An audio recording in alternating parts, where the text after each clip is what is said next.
আসসালামু আলাইকুম ওয়া রাহমাতুল্লাহ।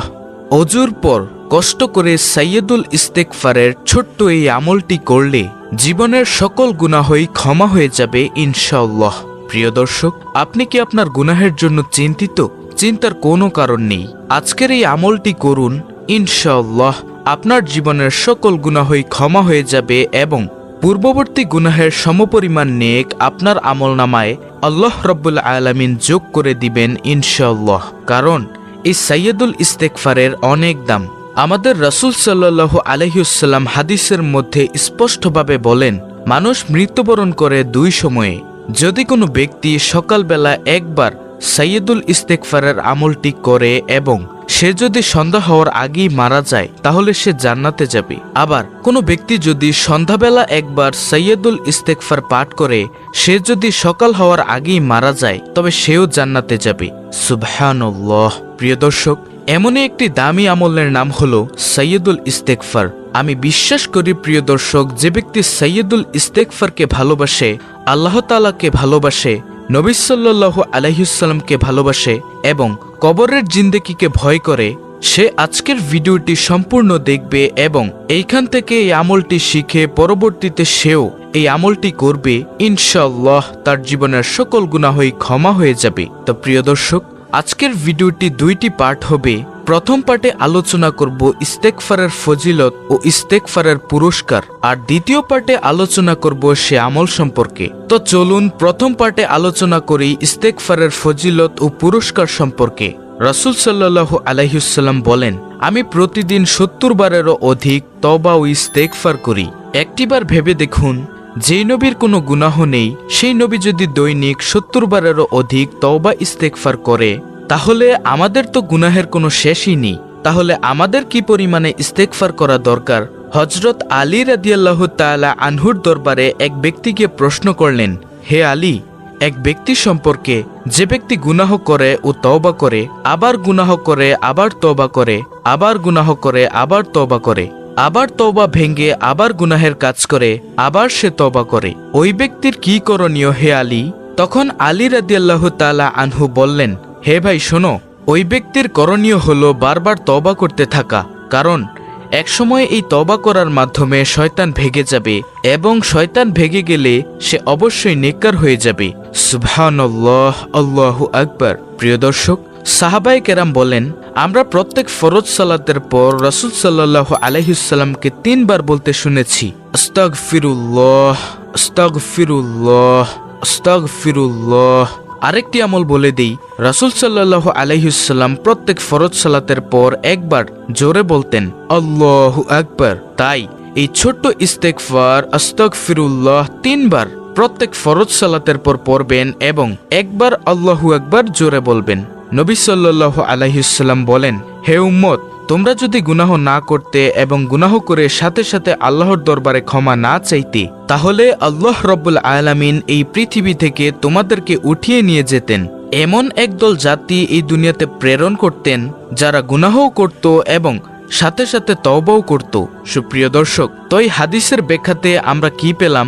আল্লাহ রাব্বুল আলামিন তওবাকারীকে অনেক ভালোবাসেন এবং আল্লাহ ক্ষমা করতে অনেক ভালোবাসেন। প্রিয় দর্শক, এখন আমরা জানব ইস্তেগফারকারীর পুরস্কার সম্পর্কে। রাসূল সাল্লাল্লাহু আলাইহি ওয়াসাল্লাম বলেন, যে ব্যক্তি বেশি বেশি ইস্তেগফার করে তাকে আল্লাহ তাআলা গায়েবীভাবে রিজিক দান করেন। সুবহানাল্লাহ। তার অন্তরের মধ্যে প্রশান্তি দান করেন, তাকে আমল করতে সুযোগ দেন এবং তাকে আল্লাহ তাআলা রহমত দান করেন, নেক সন্তান দান করেন। তাকে আল্লাহ তাআলা অন্তরের মধ্যে এক নূর দান করেন এবং বাগবাগিচার মধ্যে বরকত দান করেন, ব্যবসা বাণিজ্যের মধ্যে বরকত দান করেন। আল্লাহু আকবার। এবং তার সকল গুনাহই আল্লাহ তাআলা ক্ষমা করে দেন। সুবহানাল্লাহ।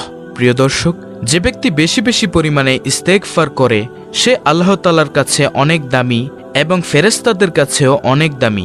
যাকে ফেরেশতারা ভালোবাসে আল্লাহ তাআলা ভালোবাসে, তাকে দুনিয়ার সকল মাখলুকাতই ভালোবাসে, এবং যাকে দুনিয়ার সকল মাখলুকাত ভালোবাসে তাকে মহান রব্বুল আলামিনের হাবিব রাসূল সাল্লাল্লাহু আলাইহি ওয়াসাল্লামও ভালোবাসে এবং তার জন্য সব সময় নেক দোয়া করে। সুবহানাল্লাহ। তাই আসুন প্রিয় দর্শক, আমরা ইস্তেগফার করতে ভালোবাসি যদি আমরা ইস্তেগফার করি সুন্দরভাবে, আল্লাহ তাআলা সকল গুনাহই ক্ষমা করে দিবেন ইনশাআল্লাহ। তো প্রিয় দর্শক, চলুন এখন আমরা সেই আমলটি জানি। যখন আপনি অজু করবেন তখন আপনি সুন্দরভাবে অজু করবেন, কারণ পবিত্রতা হচ্ছে ঈমানের অঙ্গ। যে অপবিত্র তার ঈমানই নেই। প্রিয় দর্শক, পবিত্রতা ঈমানের অঙ্গ, তাই আপনি যখন অজু করবেন সুন্দরভাবে অজু করে তারপরে আপনি এক ধ্যানে কোনো জায়গায় চুপ করে বসবেন। চুপ করে বসে সর্বপ্রথম রাসূল সাল্লাল্লাহু আলাইহি সাল্লামের উপর কয়েকবার দুরূদ পাঠ করবেন। কয়েকবার দুরূদ পাঠ করার পর এইবার আপনি সাইয়্যিদুল ইস্তেগফার পাঠ করবেন। সাইয়্যিদুল ইস্তেগফার হলো আল্লাহুম্মা আনতা রাব্বি লা ইলাহা ইল্লা আনতা খলাকতানি ওয়া আনা আবদুকা ওয়া আনা আলা আহদিকা ওয়া ওয়াদিকা মাসতাতু আউযু বিকা মিন শাররি মা সানাতু আবউ লাকা বিনিয়ামাতিকা আলাইয়া ওয়া আবউ লাকা বিজাম্মি ফাগফিরলি ফাইন্নাহু লা ইয়াগফিরুয যুনুবা ইল্লা আনতা। এটা হলো সাইয়্যিদুল ইস্তেগফার। তারপর আপনি আবার কয়েকবার দুরূদ শরীফ পাঠ করবেন। যেই দুরূদই আপনি পারেন তাই পাঠ করবেন। সবচেয়ে ছোট দুরূদ হলো সাল্লাল্লাহু আলাইহি ওয়াসাল্লাম, এটা পড়ুন। তারপর আপনি এবার দুইখানা হাত তুলিয়া এই সাইয়্যিদুল ইস্তেগফারের দোহাই দিয়ে মালিকের দরবারে সকল গুনাহের জন্য ক্ষমা চাইবেন। আল্লাহ তাআলা অবশ্যই আপনার গুনাহ ক্ষমা করে দিবেন। এবং রাসূল সাল্লাল্লাহু আলাইহি ওয়াসাল্লাম বলেন, পূর্ববর্তী গুনাহের সমপরিমাণ নেক তার আমলনামায় যোগ হয়ে যায় যে ব্যক্তি তওবা করে। প্রিয় দর্শক, তওবার মতো তওবা জীবনে একবারই করবেন। বারবার তওবা ভাঙবেন আবার করবেন, এটার সুযোগ নেই। তাই আমরা অবশ্যই ইস্তেগফারকে ভালোবাসবো। যাকে আল্লাহ তাআলা ভালোবাসেন তাকে আল্লাহ তাআলা নেক কাজের মধ্যেই রাখেন। যাকে আল্লাহ তাআলা ভালোবাসেন না সে শয়তানের দৃষ্টিতে থাকে। একটিবার ভেবে দেখুন, আমাদের প্রিয় নবী মুহাম্মদ সাল্লাল্লাহু আলাইহি ওয়াসাল্লামের উম্মতের কত সুযোগ সুবিধা। অন্যান্য নবী রাসূলের উম্মতরা যখন গুনাহের কাজ করত তখন তাদের চেহারা পরিবর্তন হয়ে যেত, চেহারা পাল্টে যেত। অথচ আল্লাহ তাআলা একটিবারের জন্য আমাদের চেহারাকে বিকৃত করে দেন নাই। আল্লাহ তাআলা যদি চান তাহলে অবশ্যই আমাদের চেহারাকে তিনি পারতেন বাদর বানিয়ে দিতে, শূকর বানিয়ে দিতে, কিন্তু আল্লাহ তাআলা এটা করেননি। কিন্তু অন্যান্য নবী রাসূলের উম্মতেরা যখন গুনাহের কাজ করত তখন তাদের চেহারা পাল্টে যেত। তাদের চেহারা হয়ে যেত শূকরের চেহারা, বাদরের চেহারা এবং গাধার চেহারা। কিন্তু আমাদের চেহারা আজ পর্যন্ত আল্লাহ পাক পাল্টে দেননি। অন্যান্য নবী রাসূলের উম্মতেরা একটি নির্দিষ্ট জায়গায় গিয়ে ক্ষমা চাওয়া লাগত, অথচ আমাদের প্রিয় নবী সাল্লাল্লাহু আলাইহি ওয়াসাল্লামের উম্মতদের এত দাম, যেই জায়গায় কোনো নির্দিষ্ট জায়গা লাগে না। যেই জায়গায় সে রয়েছে সেই জায়গায় দাঁড়িয়ে যদি বলে, হে দয়ার মাবুদ, তুমি আমাকে ক্ষমা করে দাও, আমি আর এই অপরাধ করব না, আল্লাহ তাআলা সাথে সাথেই তাকে ক্ষমা করে দেন। সুবহানাল্লাহ। প্রিয় দর্শক, এটার একমাত্র কারণ হলো নবী মুহাম্মদ সাল্লাল্লাহু আলাইহি ওয়াসাল্লামের উসিলায়। কারণ নবী মুহাম্মদ সাল্লাল্লাহু আলাইহি ওয়াসাল্লাম এমন দামি নবী, যেই নবীর উম্মত হওয়ার জন্য পূর্ববর্তী নবীরা সবসময় দোয়া করতেন। তার কারণেই আল্লাহ তাআলা ঈসা আলাইহিস সালামকে আকাশে উঠিয়ে নিয়েছেন, আবার উম্মত হিসেবে কিয়ামতের আগে দুনিয়ার মধ্যে আল্লাহ তাআলা পাঠাবেন। তাই আসুন প্রিয় দর্শক, আমরা ইস্তেগফারকে ভালোবাসি, আল্লাহ তাআলাও আমাদেরকে ভালোবাসবেন।